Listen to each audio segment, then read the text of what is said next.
Likus mažiau nei mėnesių iki šventų kalėdų miestuose prasideda šventinio laikotarpio renginiai ir žinoma kalėdų eglutės įžiebimo šventės. Dzūkijos sostinėje pirmoji kalėdų eglutė sužibo pirmajame Alytuje. Nepabūgę darganoto oro sekmadienio vakarą alytiškiai dalyvavo pirmojo Alytaus eglutės įžiebimo šventėje, kurią miestelėnams padovanojo pirmojo Alytaus bendruomenės taryba. Ta mintis taryboje buvo aptarta gegužės mėnesį jau, kad mes esame pirmasis Alytus ir visas šventės švęsime pirmąją mėnesio dieną.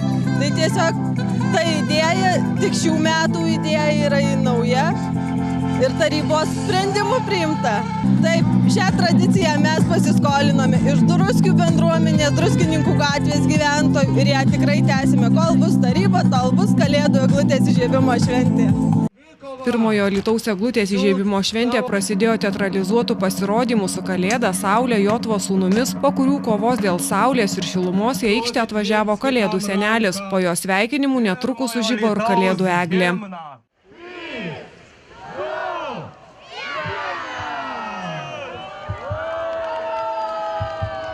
Pirmojo Alytaus aikštėje sužibusią Kalėdų eglutę papuošė Piliakalnio pagrindinės mokyklos, Nykštuko vaikų lopšelio darželio ir Alytaus vaikų globos namų auklėtiniai bei jų talkininkai. Šventinio renginio metu pirmą kartą nuskambėjo pirmojo Alytaus himnas, o dangų nušvietė šventiniai fejerverkai.